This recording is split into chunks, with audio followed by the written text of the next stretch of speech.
రాహుల్ ద్రావిడ్ పదవీ కాలం ముగిసిన తర్వాత టీమిండియా హెడ్ కోచ్ ఎవరు అనే చర్చ కొన్ని రోజుల నుంచి జోరుగా జరుగుతోంది. ఇప్పుడంటే గౌతమ్ గంభీర్ దాదాపు కన్ఫర్మ్ అయ్యాడనే వార్తలు బలంగా వినిపిస్తున్నాయి. కానీ మొదట్లో బీసీసీఐ ఈ పదవి కోసం దరఖాస్తులను స్వీకరించినప్పుడు కొందరు సీనియర్ ఆటగాళ్ల పేర్లు వినిపించాయి.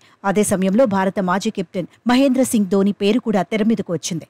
భారత జట్టుకి ధోని హెడ్ కోచ్ అయితే బాగుంటుందని సీనియర్లతో పాటు క్రీడాభిమానులు తమ అభిప్రాయాలను వ్యక్తం చేశారు. అయితే బీసీసీఐ నిబంధనల ప్రకారం హెడ్ కోచ్ పదవికి ఎంఎస్ ధోని దరఖాస్తు చేసుకునేందుకు అనర్హుడు అని తేలింది. ఎవరైతే ఈ పదవికి దరఖాస్తు చేసుకుంటారో వాళ్లు అన్ని క్రికెట్ ఫార్మాట్లకు వీడ్కోలు పలకాలి. కానీ ధోని మాత్రం ఇప్పటికీ చెన్నై సూపర్ కింగ్స్ జట్టుకి ప్రాతినిధ్యం వహిస్తున్నాడు. అతను అంతర్జాతీయ క్రికెట్కు 2020లోనే వీడ్కోలు పలికిన సీఎస్కేలో ఆటగాడిలా ఇంకా కొనసాగుతూనే ఉన్నాడు. కాబట్టి రూల్స్ ప్రకారం హెడ్ కోచ్ పదవికి ధోని అనర్హుడు.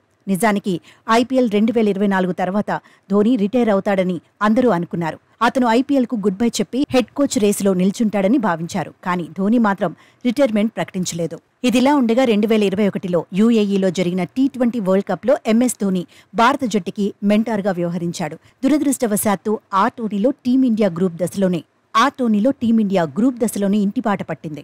ఆ పరాభావం ధోని ఇప్పటికీ జీర్ణించుకోలేకపోతున్నాడని, అందుకే హెడ్ కోచ్ పదవిపై అతను ఆసక్తి కనబరచడం లేదని వాదనలు వినిపిస్తున్నాయి. దీనికి తోడు ఫిట్నెస్ ఇబ్బందులను ధోని ఎదుర్కొంటున్నాడని, ఈ కారణం వల్ల కూడా ధోని హెడ్ కోచ్ పదవికి దూరంగా ఉండాలని నిర్ణయించుకున్నాడని క్రీడా వర్గాల్లో గుసగుసలు వినిపిస్తున్నాయి.